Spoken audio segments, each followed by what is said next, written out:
will continue to plead with my colleagues. They should be careful. Yes, they may have some pain. I won't take it away from them. They may have problems that Akufo-Addo 8 years, there was this against them or that. Honorable, good morning. Thank you very, very much for joining us on the show. Thank you. Good morning. And my senior brother. It's only a month. Indefatigable. It's only a month.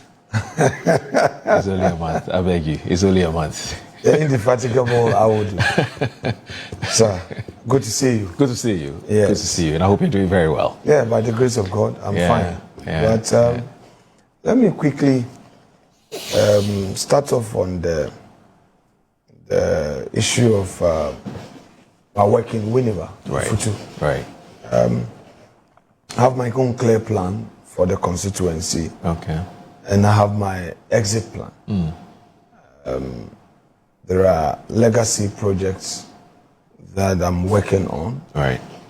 I always remember the prayer I prayed in my prayer room in the midnight of December 2012. The midnight into the election day. Right. I prayed, wept, and asked God to give me the opportunity to serve. And so far, I've been able to get things done, but there are certain key things I want to leave the constituency with. So I keep telling people that I'm not going to be there forever. And I would announce to them when I'm exiting. And I keep encouraging the youth to prepare themselves. I was the youngest to get the opportunity to lead. Right. And I believe that a younger person can prepare himself and also provide leadership. Right. And in the end, it's about the legacy, what we leave behind, so that long after you've left the scene, your kids, they come around and they say, oh, your dad does this and all of that. So I ask the people of Ifutu to pray for me and continue with their support. It's a distinct honor and high privilege to get the opportunity to serve, and I'll continue to do so to the best of my ability, and God continue to guide me. It's not easy, you know, but I'm sure the Lord who started with me would keep me going, so that what I promised him, you know, on that night, he himself would take me through. One of the things that you perhaps would have to brace up for, and whether you like it or not, is that there's a groundswell of people who just can't wait to see you at the very top. Hey, I beg you. Yes. No, this is coming from me as a journalist. And I'm saying that hold on. You would have to brace up. I will do. In the not too distant future, on how to deal with this, because the fact of the matter is, there's a groundswell of people, and because you see, I belong to a lot of platforms. I will do. Hold on. Honorable. Hold on. I belong to a lot of platforms. Maybe you want to hear from and there me. are people who you don't want to hear. This is blackmail. When? I will do. When? I will do. I beg you. In the name of this Creator, you call him Allah. Allah. I call him God. Yes. I beg you. Yes. Lead me not into temptation, and help me to cross this dangerous path you want to create for me. Let's have a conversation. Okay. I beg you.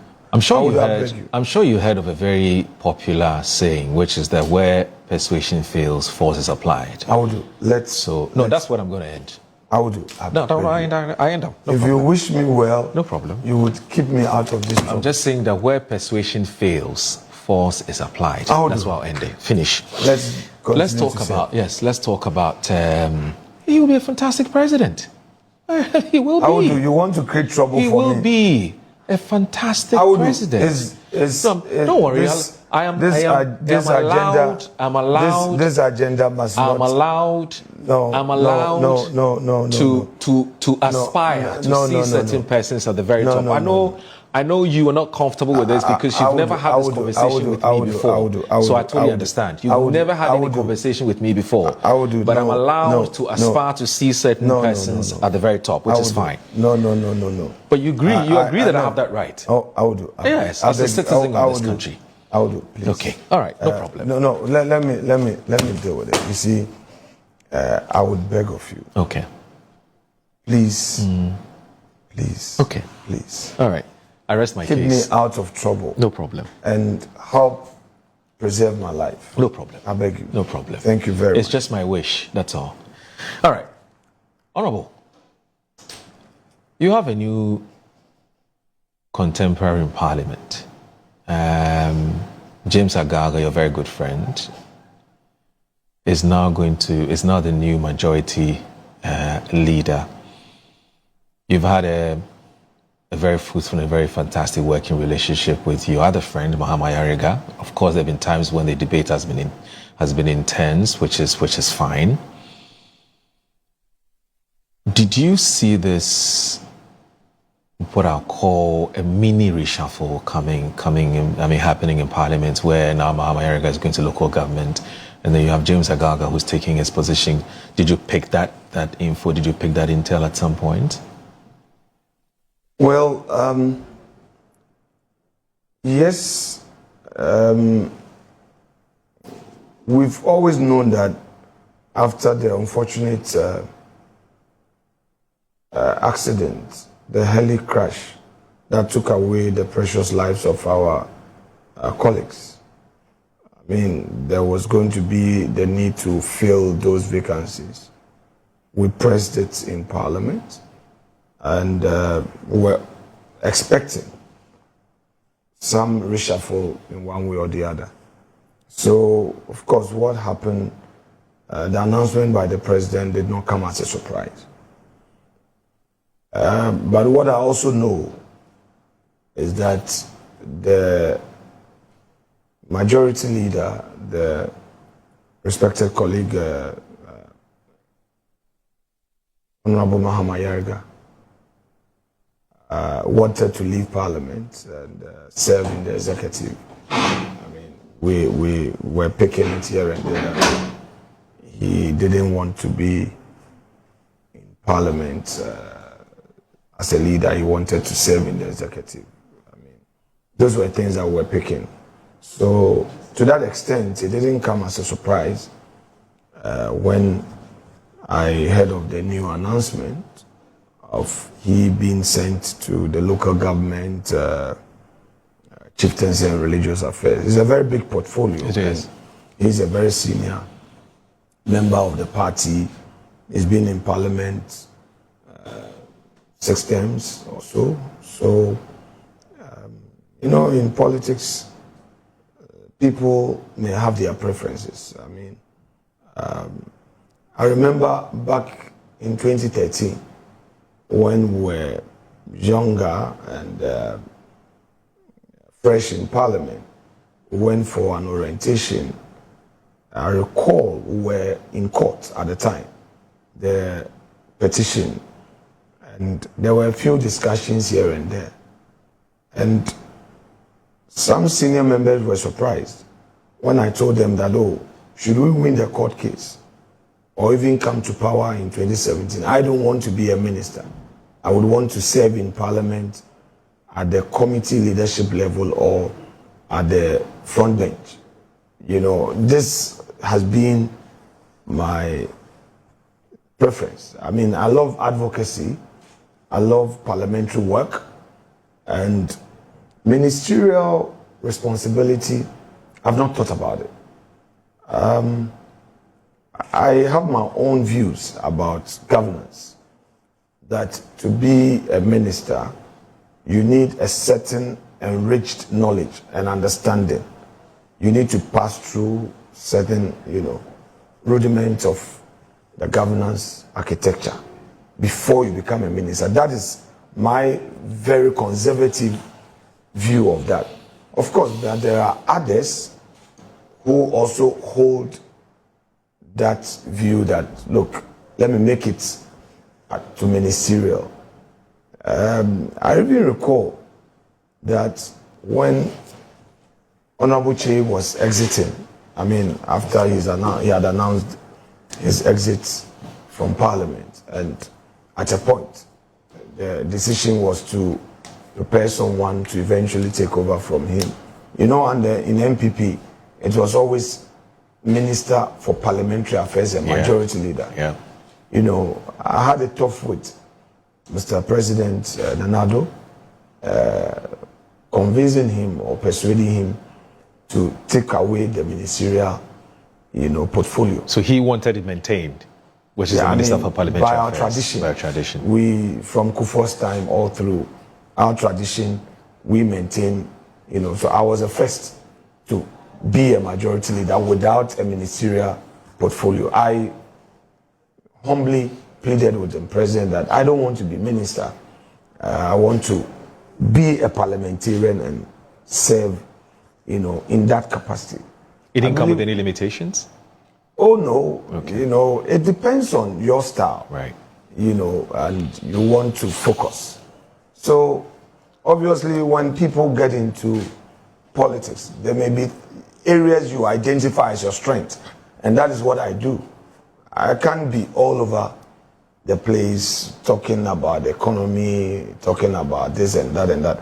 I want to focus on the area I can give of my best. Right. And I believe that being in Parliament and being part of the advocacy in itself is enough work. So if what we heard was the case, then I believe that Honorable Ayerga also sees himself playing his role in the executive and the cabinet. And once that wish has been granted, I wish him well. He was a colleague in ECOWAS Parliament. We worked together. Sometimes on the floor, people may misread, you know, and I understand him. I never took anything personal. And in fact, I don't take things personal, you know. Look, he leads his side, 189. There's government business to be done. So obviously, he would have a strategy. I lead a mighty minority side. We're just 87. Our strength is in the content of our debate. Our strength is in how we research and bring core issues to the table to create relevance. So that is who I'm supposed to be. Right. And in the process, sometimes when they are in the room, in the chamber, and they have their numbers shouting and intimidating you, of course, I understand sometimes people may understand why is Afenyo being abrasive? Right. Well, it comes when it has to come. Okay. But it's part of it. Now, for Agaga, I wish him well. We entered Parliament together. A nice gentleman. I've started watching his videos, paying close attention to his advocacy, his style, his approach. We've done some compilation since the announcement came to study him, so that I can know how to manage the relationship. It's one of courtesy, one of ensuring there's consensus. One thing that many people don't know about the work we do in Parliament is that largely we build consensus. I would say over 90% of the issues, because you see, we have been in power before. We are not there to oppose everything. We have our policy coordinating team led by my respected colleague Kojo, and everything we do must align with the flag bearer's vision, which would have to do with our thinking. We are center right, right, you know, in terms of ideology, philosophy. And there may be things that they may introduce that we fundamentally may not disagree, except that we want to dot certain I's and put in some comments. So for those ones at the committee level, we agree that, look, in principle, we are not opposed, but these are the question marks, like the Cocoa Board bill. In principle, we are not against it, but we wanted, or we want certain things done to perfect it, to align with our view. Those are things that obviously he, as a majority leader, once we are able to work at it and build a consensus behind closed doors, we come to the floor and then we just tidy it up. If you come to tribunal, for instance, we are 100% opposed to it. We think that it creates a parallel system to compete with the justice system. Two, we also believe that the tribunal system is targeted at political opponents, that is us, because they are not having their way clear with the mainstream justice system. You realize that even the automated case assigning system, the computerized system, they've collapsed it because they want to physically hold a process and give to a particular judge. That is what the NDC is doing. They want particular judges to handle certain cases. So even that, they still are struggling because you see, despite their attempt to control the judiciary, I can say that there are some judges who are also hitting them back and say, no, we can't. You know, we can't be public with specifics, but there are judges who are still fighting back that no, this thing, it may haunt us someday. So they are struggling. That is why they quickly introduce this tribunal thing.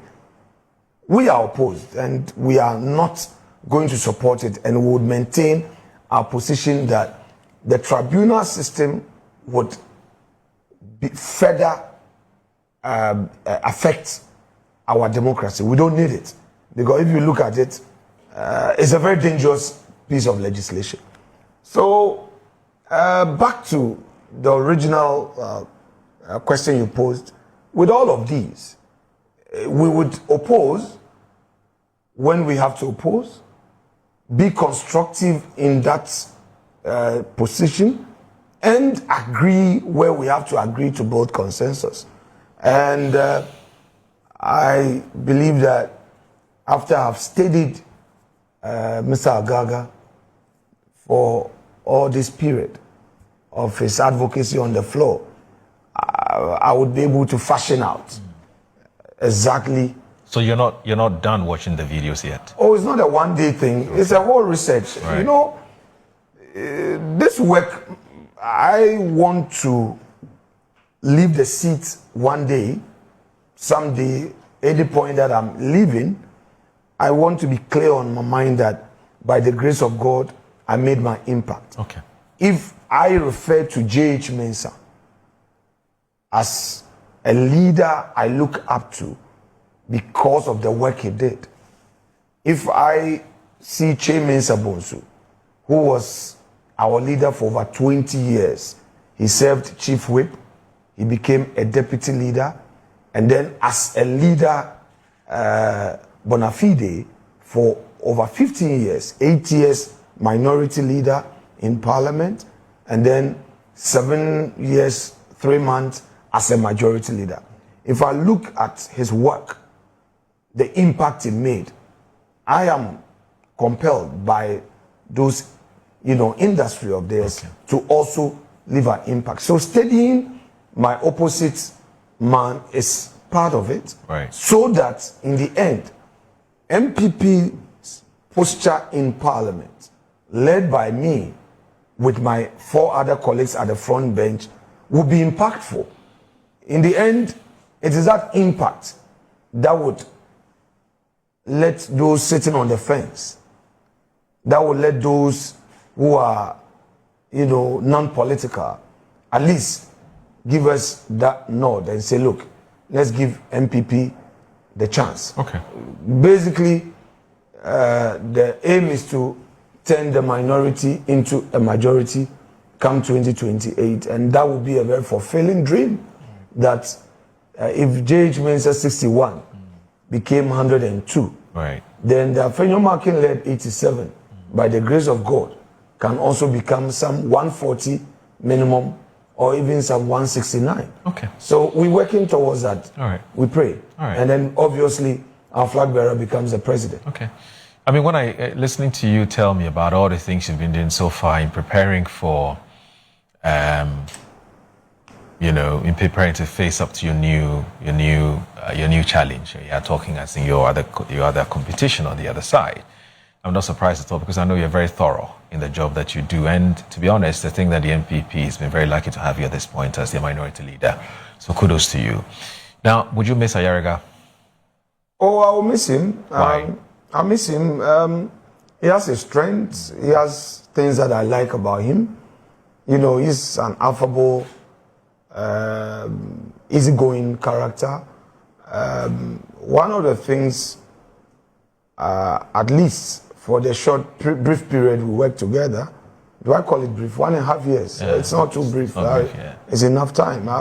Ayariga will not hide his feelings. At least, I could easily predict him on what he likes and what he doesn't like. And he doesn't hold grudges. That is one strength I will miss. Because, you see, when you are working with somebody and he harbors animosity or he keeps things personal, it becomes emotional and becomes petty and it's difficult. What I found in him was a gentleman who would express his views. If he's not happy with you, he will call and say, leader, this one, I'm not happy with you. He doesn't pretend? No. I mean, he will tell me, and I'll say, oh, bro, then I'm sorry. Me too, I'm having a difficult time behind me. Yeah. There were times that he would surprise me. There were times that I also sprung surprises on him. And I don't think, no politician likes surprises. Yeah. So, but in the end, you are leading a side, okay? Right. You have a party interest to defend. But all in all, I think we've worked well, and I wish him well in his new portfolio as he gets along. Okay. You were one of the key architects of the demonstrations that happened just a few days ago. You call it Democracy Under Attack demonstration.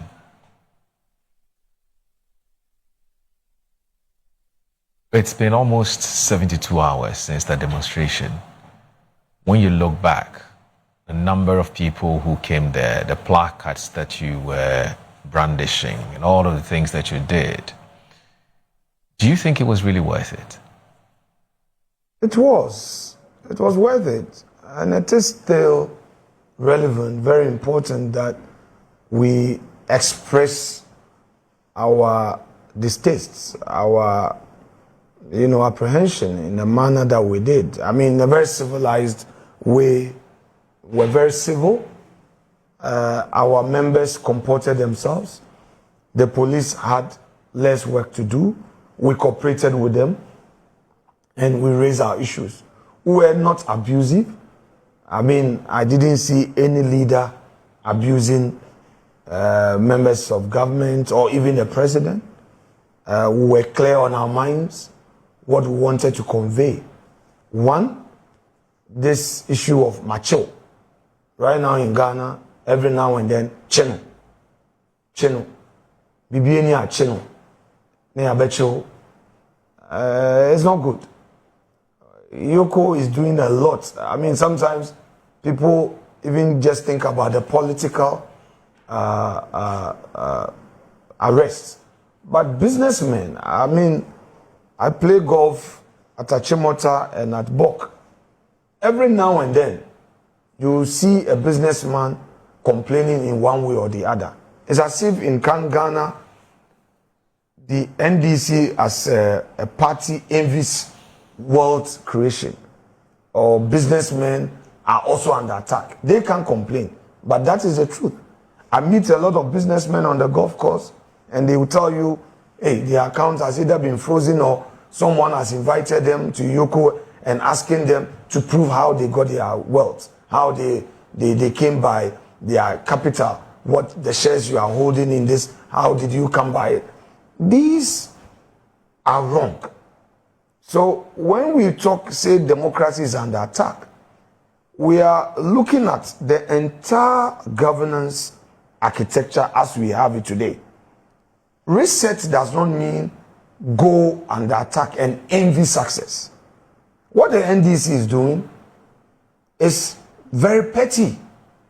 Being envious of success, seeing every successful person a questionable character, whereas they themselves are also chasing after business. Whereas they themselves have some businessmen amongst them who are also doing well. So it's like destroy others and promote yours. It doesn't work that way. The jailing of Wontumi, you know, there's a lot of mischief in the air.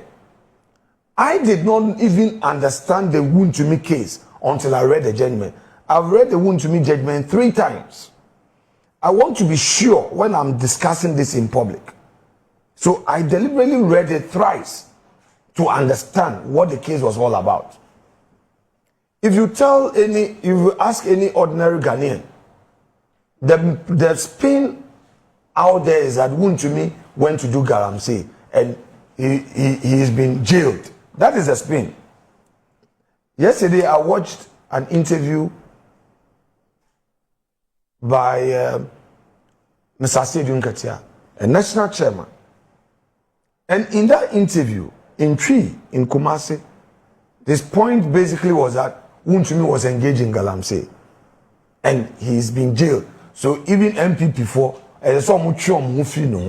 this is what the national chairman of the ruling government, the ruling party, it has put out there. So it's like distance yourself from Wontumi. But that is not the case. Wontumi has a lease from Minerals Commission. And what took him to court is that on his own lease, some people came to do illegal mining on it. The court did not find an agreement between Wontumi and those people. Neither did the court say that Wontumi authorized them.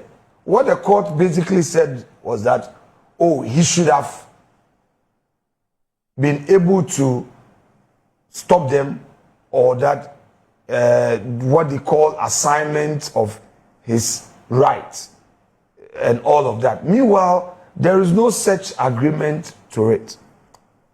The court is basically talking about circumstantial evidence. So there's no proof. And the young man is in jail 20 years. You may not like Wontumi, but find fault from his wrongdoing and punish him for it. But before say oh ye or kasabasa. If or kasabasa, who sue you for defamation, but won't find kase wakoka se ti opini binti ukofa galamsey nwe jailin. So I'm saying it here that. But that's not what the judges said. I'm saying that in the judgment. The judge didn't say Wontumi was involved in galamsey. That's also true. 2, in the charge sheet, nowhere in the charge sheet did the state say that Wontumi was being prosecuted for engaging in galamsey. Right. But out there, the story is that Wontumi koye galamsey and into the jailino. Our system is so unfair. If you are not lucky to get somebody to speak for you, you will be in jail. And I'm saying that is the mischief the NDC is engaged in. As we speak, the court is on vacation. But why did the Chief Justice say that the political cases, he is assigning judges to sit on it on vacation? It has never happened before.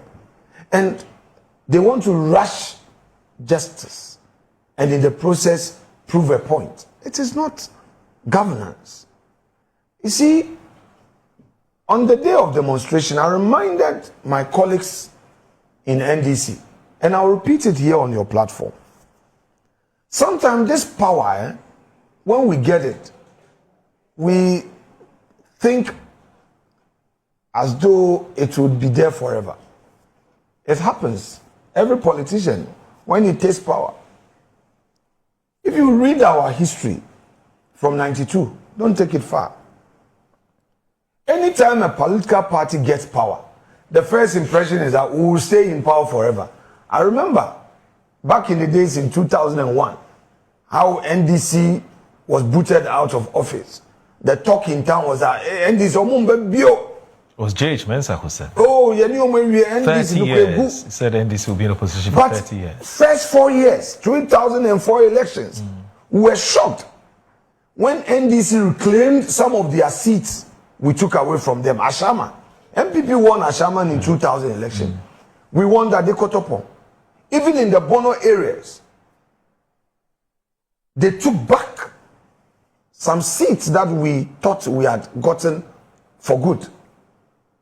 Ojojojo, they took it back in Accra. All right?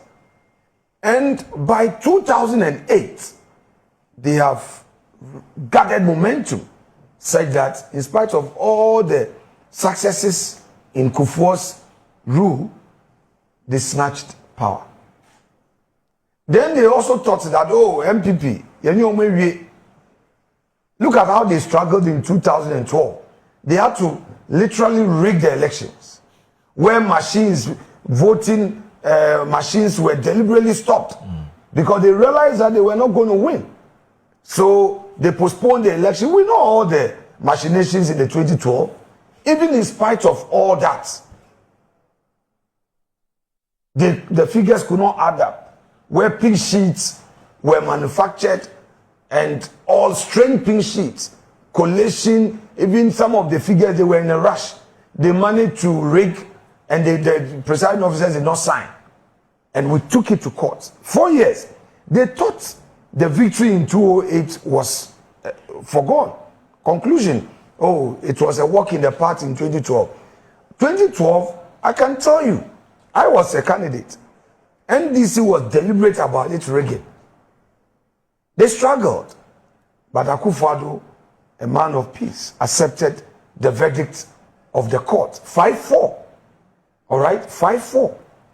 You read the judgment, you could see that the court, the majority took a policy decision, and then they said, just for stability, let it go. But there were real issues. So we also got it in 2016, 169 seats. We thought, oh, it was El Dorado. It's over. We had a shock in 2020 where Central Region, our seats were just falling. Greater Accra, seats were just falling. We're just losing the seats in just 4 years. Then became 137, 137. We struggled in Akufo-Addo's second term. It was the grace of God that took Akufo-Addo through the second term. So it's a warning sign to our friends in government today. They should stop the intimidation. They should stop the bullying. Look, we hear of malfeasance, procurement breaches, we hear of corruption in various state agencies. It's coming out, one after the other. Look at the losses at the gold board. It's not us who are complaining, it is IMF. Now there is a theft war between BOG and gold board. I see Bank of Ghana trying to protect itself. So you see, the governor has been faced criminal charges before. So I suspect that he's being careful that, hey, I was in the cooler alone. Let me do the right thing. Whereas gold board also wants to be all over the place, showing, proving a point and all of that. IMF has given strong warnings. Now the losses at gold board, the 9.6 billion, that was as of December. Now, to the extent, let me tease out this. To the extent that the governor has admitted that there were some things to be straightened, thereby exiting the financing of the project, the program in itself should raise questions. IMF has stated the losses. So these are all major concerns. They would justify by saying that there's always an economic cost or a cost to implement an economic policy. Opportunity cost. Right. That would be their justification. Somebody who wants to do mischief can also say that is for causing financial loss to the state.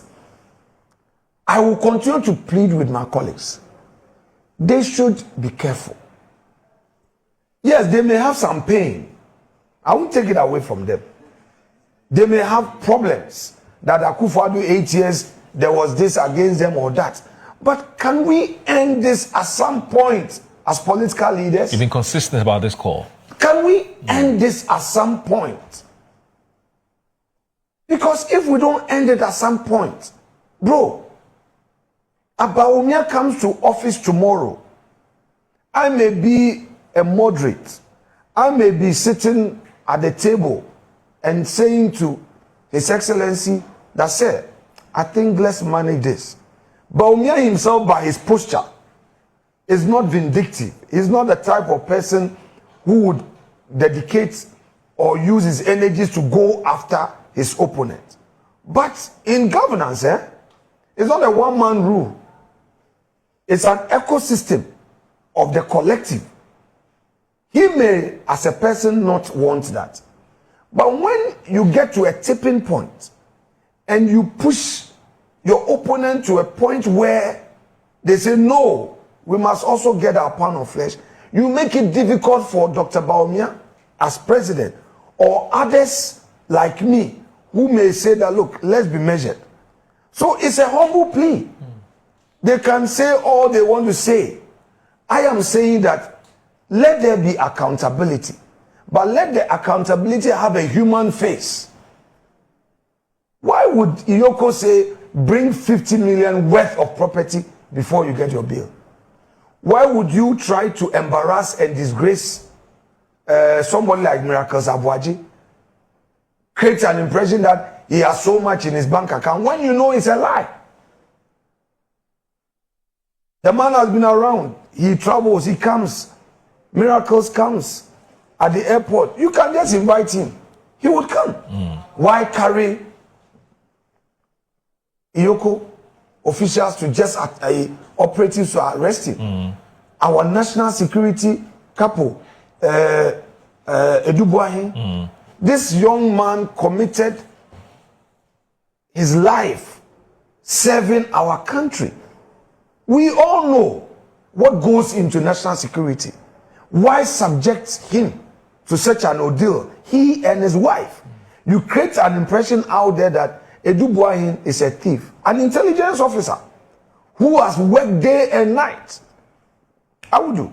I came close to understanding the operations as a majority leader. It's not easy to manage a national security apparatus. It's not easy. What they do to keep the peace and to give us a safe Accra, we wake up driving as if nothing has happened. Don't go after them.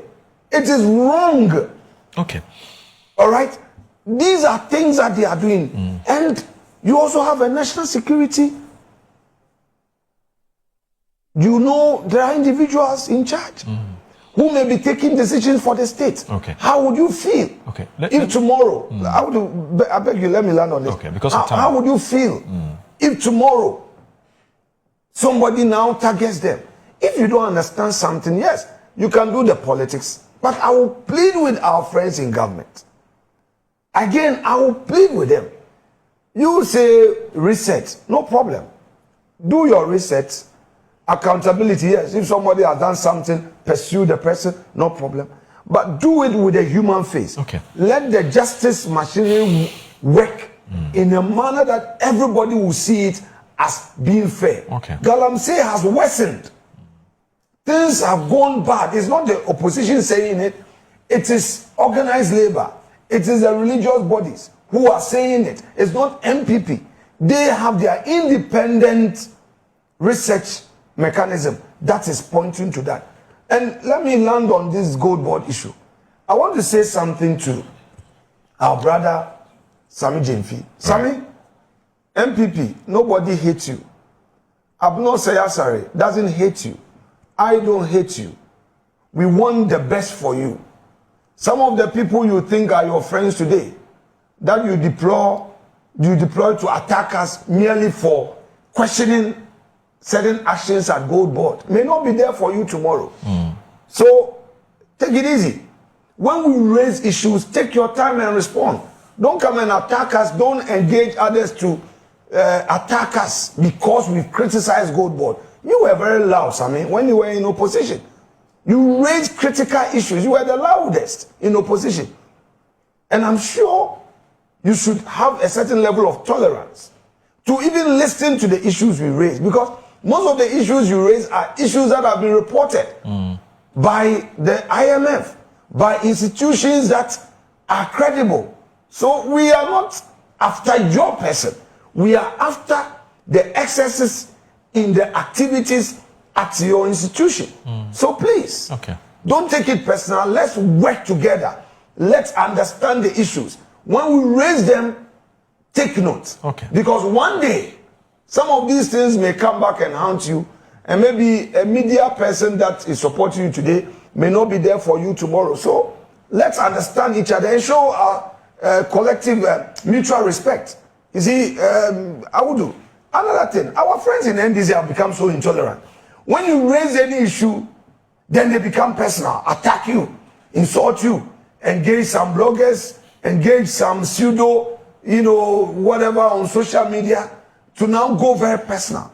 They are so intolerant. They don't want to hear criticism. But things are going wrong. A lot of malfeasance, a lot of wrongdoing. It's our duty to discuss, to raise them.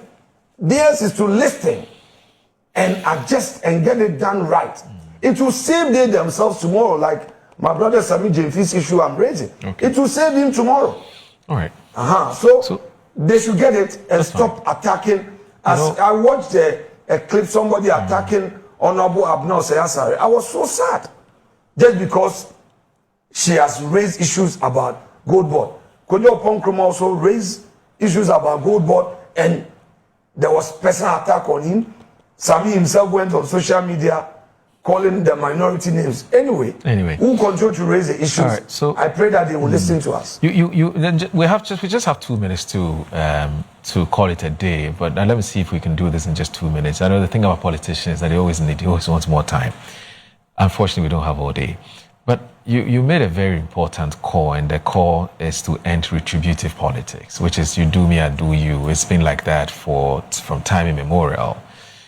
There are some who are saying that, look, you had a very fine opportunity when you got to Flagstaff House. I said it was a Flagstaff, got to Jubilee House, when you had that petition before you, when you were presenting it before the recipient of that petition. You had a fine opportunity perhaps to have made that point very clear, which is that, look, we're here to do two things, which is to raise concerns about the way democracy is being done, but also, more importantly, to let you today who are in power know that we are sick and tired of this I do me, you do me politics, because it's not going to take us anywhere.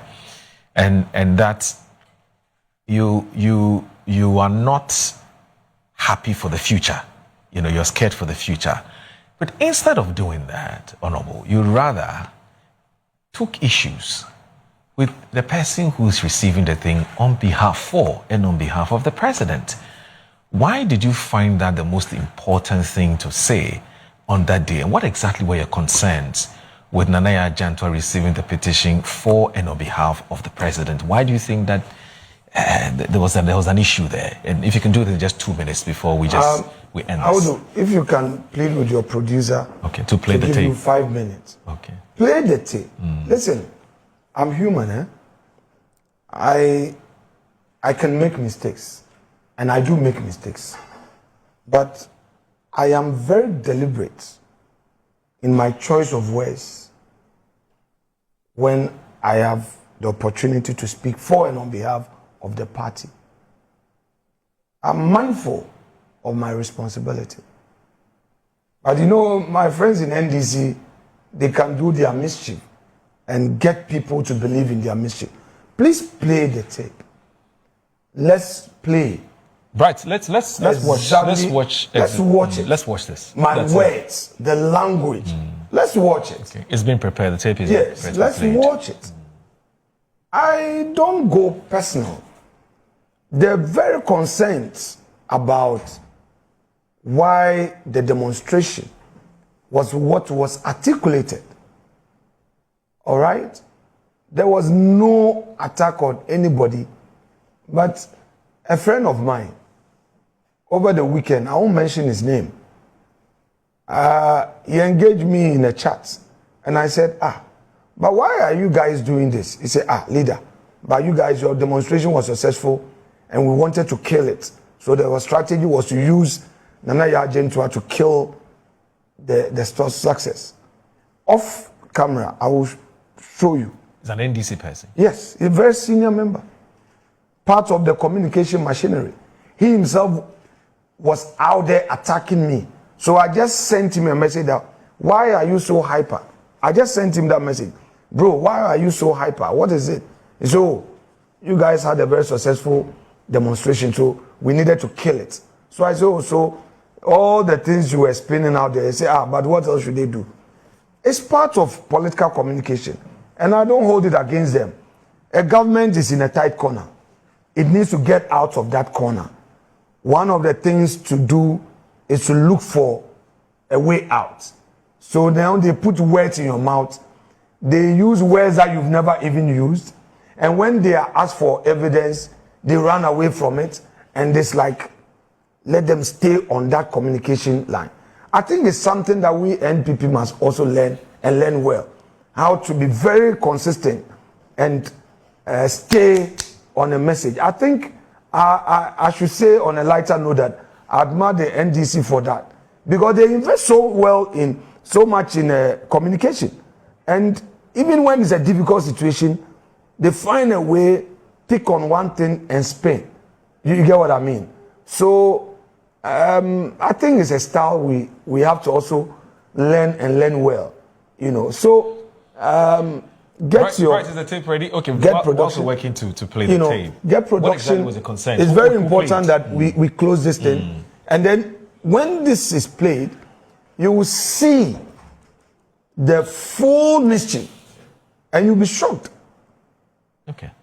Full mischief, and they acted as if they didn't know, and they got people to spin it, but it will not take away the issues. Okay? It will not take away the issues.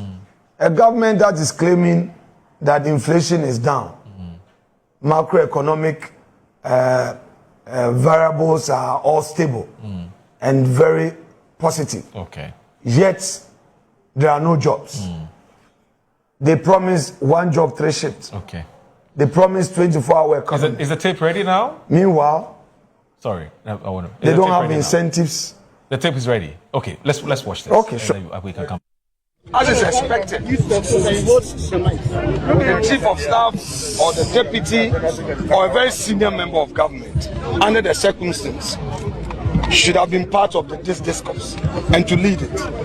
We feel that, with great respect to you and without prejudice to your presence, to nominate only you to come amount to disrespecting us as a political party. I'm the leader of the party in Parliament. You have the General Secretary of the party here. You have the Chief of Staff of the Flag Bearer. We have the Chairman of the Constitutional Affairs Committee of the party. Members of Parliament and the leadership of Parliament are all here. But to disrespect our democracy by only nominating you to come, like I said, with great deference to you, it doesn't match it. So it means that the government does not even take serious the grave issues before us. All right. So I will do. Now answer. You answer. You think your critics have been unfair to you? No, I will do. At this point, be the judge. I don't have to speak for myself. In your very objective state, what you just played, only you right, were saying at least some officials should have joined you. I wasn't saying that she does not qualify. Right. Do you get what I mean? Right. I said to nominate only you. Only you. Only you. And I underscored it by saying that with great deference, great respect, I repeated deference and respect to you. At the tail end, in the beginning, gentlemen, I'm not perfect, but I am also equally aware of my environment. I don't go out to be attacking or, disrespecting people. In Parliament, if it is heated, I need to also heat up to back my side. That's a different matter. In a discourse like that, watch my tape. I spoke at Yoko. I addressed the party, even addressing a child crowd. I was measured in my language. Nowhere was any attack on a particular person in government or on government. Do you get what I mean? After the whole exercise, I again addressed the crowd. All those tapes are there. And I was rather talking about our own party, that unity, hard work, power. I said unity plus hard work is equal to power. Consistently, I've been talking about our own internal matter, that as a party, we should love one another. As a party, let's be collective. Our unity, our strength will come in our unity. And with that unity and that hard work, Dr. Bawumia's victory will be a walk on the park. This is my message.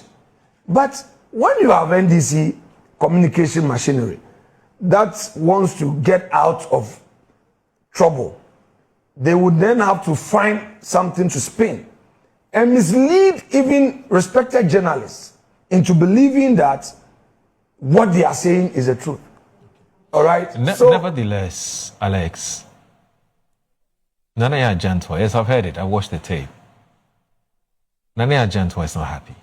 Oh, I won't respond because to that. She was there and she says she feels that you're suggesting she's not adequate. No. Don't let us go there. I'm saying I've responded by I will do. She's going to petition Parliament. I will do. It's she part of she's old enough to birth you. Do you want to go into that? And all of that. How do we resolve this? No, I don't want to get into that. You won't apologize. I've said that, you won't apologize to her? Please. With respect. Okay. I think that she wants an apology. I think that they had. Nanaya wants an apology. I think that they had their own spinning machinery. They wanted to spin something. But why would Nanaya want to spin? I think that they wanted to take away the shine from the day that a peaceful demonstration, issues well articulated, massive turnout. They tried all manner of spin, including using GTV with some fake news. Remember, a day before, GTV of all published that the demonstration was not coming on. And later when we protested, GTV had to set the record straight. That was all part of the strategy to disorganize us. That failed. On the day in question, we spoke to our members, told them that, look, cooperate with police. There was no single incident. And let me commend the organizational committee led by Cabo and my good friend Anabi for their industry, hard work. Cabo, kudos to you. Well done, Anabi. Well done. The entire team, they coordinated well. The police did not have anything to worry about. We finished, we dispersed. So now as a government, the only way out was to now manufacture something out of nothing. Okay. And that's to me what they did. All right. I'm not going to respond to them. When you won't say sorry no, to the agenda. I'm saying I'm not going to respond to the agenda. Okay. I'm old enough in this game to understand this game. Okay. And sometimes when somebody wants to push you into a particular narrative, you don't go there. You have your issues.